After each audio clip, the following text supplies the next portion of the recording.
Hey, how's it going?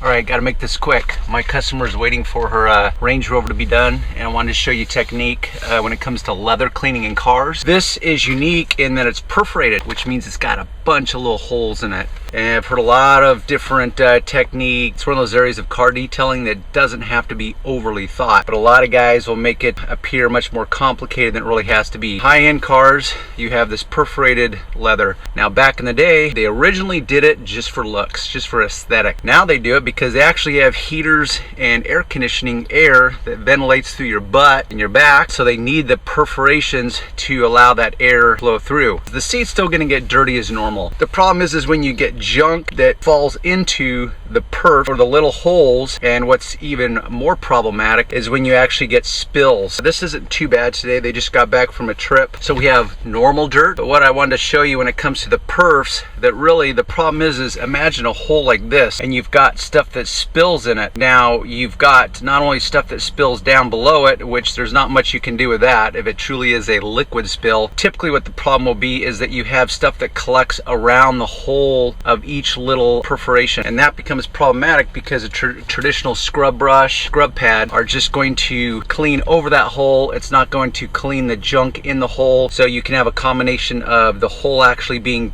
completely encased or filled with dirt, or you can just have a situation where it's just around that perimeter and you can actually see it. So what I use is this cool little tool that's generally for your teeth. It's called a gum stimulator. It's got this rubber little attachment, and so all I do is I spray my shampoo. I simply clean the top of it first,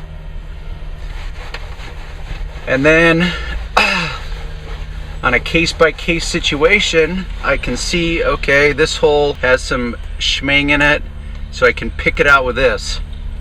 Now, some of the holes will be as simple as turning that little tip into the hole. Now, if you have gunk that's truly been allowed to dry on it, you will have to use this and allow that stuff to soften.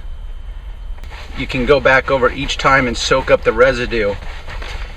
But between this little tool, which is very good for little tiny seams also, literally if you think about your gums and how it's supposed to get up there in your gums, this tool is very cool because it's rubber, it's not going to scratch, perfect for leather, perfect for those fine little intricate places where spills and dirt can accumulate that sometimes a brush can't, a dusting brush can't quite loosen up. So when it comes to detailing, it's all about finding the best tool for the job. So between this stiff nylon brush, my actual toothbrush, which is a little softer than this one, and it's got more bristles, so it's a little finer, my dusting brush, and I have two types of dusting brush. One I use and I actually get it wet, and I can saturate with liquids or cleaner and loosen stuff up. This one I keep dry, which is strictly for loose dust and loose dirt, food crumbs, you name it. So I keep two of these on hand.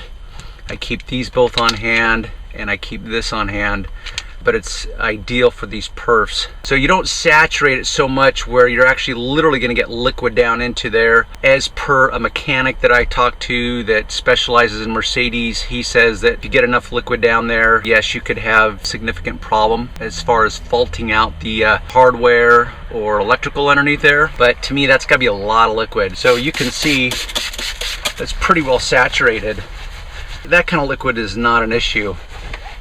And if you happen to get liquid in there, you can simply take your vacuum cleaner, your wet dry vacuum, and it'll suck out any residual liquid. So that's it. I just want to cover leather. This is a unique situation because of the perforations, but really it's not rocket science.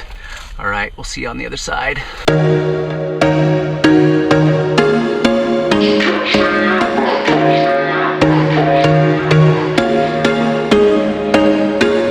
There was once a day that I would